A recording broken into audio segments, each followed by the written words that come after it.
The matter people are talking about now across Nigeria is serious and sensitive, and it touches religion, security, trust, and the future of our elections.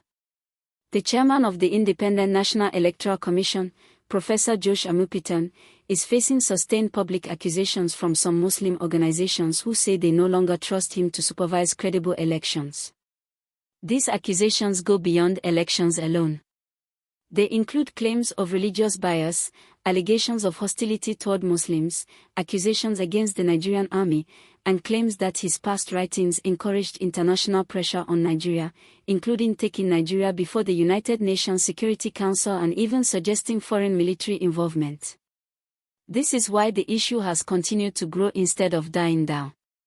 As you are listening to this, please like this video and subscribe to the channel so you can keep getting clear, calm, and well-explained updates on important national issues. The strongest calls for Professor Amupitan to step aside are coming from major Muslim organizations, led by the Supreme Council for Sharia in Nigeria. The council, under the leadership of Sheikh Bashir Aliyu Umar, publicly stated that Muslims across the country have lost confidence in the INEC Chairman. According to them, the credibility of future elections is already under threat if the person overseeing the process is not trusted by a large section of the population. They insist this is not about politics but about confidence and fairness. The Council's concerns are largely tied to a legal brief and public commentary associated with Professor Amupitan before his appointment as INEC Chairman. In that document, he reportedly described violence in parts of Nigeria, especially in the Middle Belt and northern regions, as targeted attacks against Christians. Critics say the language of the document was one-sided and painted Muslims broadly in a negative light. This alone, according to the Sharia Council, shows religious bias and raises serious concerns about neutrality. The controversy did not stop there. The same legal brief is also at the center of more serious accusations. Critics say that Professor Amupitan accused the Nigerian army of complicity or failure in protecting certain communities. They argue that the document portrayed the Nigerian military in a damaging way, suggesting deliberate neglect or bias. This accusation angered many Nigerians who believe the armed forces are making sacrifices to keep the country together under very difficult conditions. Even more controversial is the claim that the document encouraged international involvement in Nigeria's internal affairs. According to his critics, Professor Amupitan called on the international community, including the United States, to treat Nigeria as a country committing serious violations and to escalate the matter to global bodies like the United Nations Security Council. Some groups interpret this as an indirect call for international sanctions or even foreign military intervention. While supporters say the document was a human rights argument and not a call for invasion, critics insist that such language is dangerous and unpatriotic.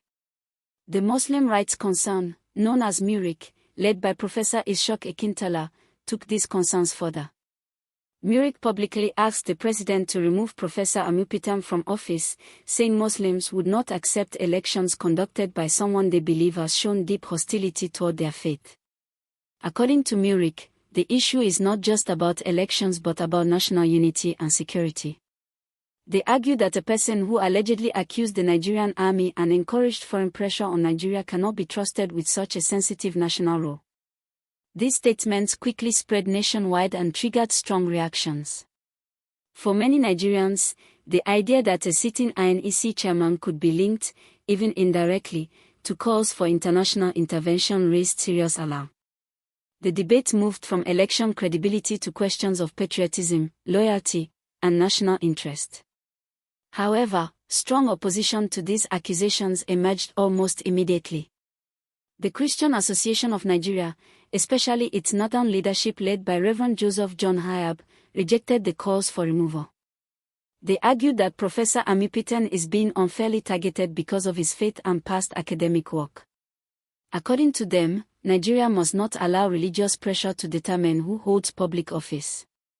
They warned that removing an official based on accusations rather than proven misconduct could destabilize national institutions. Other Christian and interfaith groups echoed this position. They stress that academic or legal opinions expressed before assuming office should not automatically disqualify someone. They also argued that calling attention to human rights concerns does not equal hatred toward Muslims or opposition to the Nigerian state. In their view, accusations about calling for foreign military action are exaggerated interpretations of a legal document, not established facts. Let me pause here and remind you again to like this video and subscribe to the channel so you can continue getting balanced explanations like this instead of confusing reports. Civil society groups and legal analysts have also weighed in. Many of them agree that perception matters greatly in elections. If millions of citizens believe the election umpire is biased, confidence suffers. But they also stress that Nigeria is governed by law, not public pressure alone. According to them, removing an INEC chairman requires a clear constitutional process, not statements by interest groups. So far, no court has ruled that Professor Amupitan violated the law, and no formal removal process has started. Another layer of this issue is timing. These accusations are coming well ahead of the next general elections.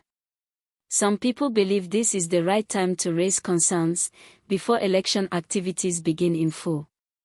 Others worry that early tension could weaken INEC and create fear even before campaigns start. Either way, the controversy has already placed the Commission under intense public scrutiny. Religion makes this issue even more delicate. Nigeria is a deeply religious country with a long history of both cooperation and tension between faiths. Many Nigerians fear that if this debate continues along religious lines, it could deepen division. That is why some voices are calling for calm dialogue, independent review of the allegations, and transparent communication from INEC and the federal government. Supporters of Professor Amupitan argue that the focus should be on strengthening electoral systems rather than attacking individuals. They say strong institutions can survive leadership controversies, but weak institutions cannot. Critics respond that leadership sets the tone and that trust begins at the top. At the moment, the federal government has not taken any official action on these demands. INEC continues its work, and the chairman remains in office. This means the issue is still playing out in public debate rather than in legal or constitutional proceedings. As this story continues, Nigerians are watching closely. Many want reassurance that elections will be fair and that national unity will not be sacrificed. Others want accountability and believe all concerns should be addressed openly, including those about religion and security. If you are still following this gist and finding it helpful, please like this video and subscribe to the channel so you do not miss future updates. Looking ahead, several outcomes are possible. The controversy could ease if INEC provides strong assurances and demonstrates neutrality in its actions. There could be an independent review to clarify the allegations. Or the debate could intensify as election preparations increase, drawing in political actors with their own interest. What is clear is that this issue is bigger than one person. It reflects Nigeria's ongoing struggle to balance faith, democracy, security, and trust. How it is handled will send a strong message about the country's commitment to fairness, rule of law, and unity. As we conclude this gist, remember that democracy requires patience, dialogue, and respect for institutions. Nigerians have the right to ask questions and demand credibility, but solutions must follow the law and promote peace. Please like this video, subscribe to the channel, and share it with others who want to understand what is really happening without exaggeration. We will continue to follow this story closely and explain developments clearly as they unfold.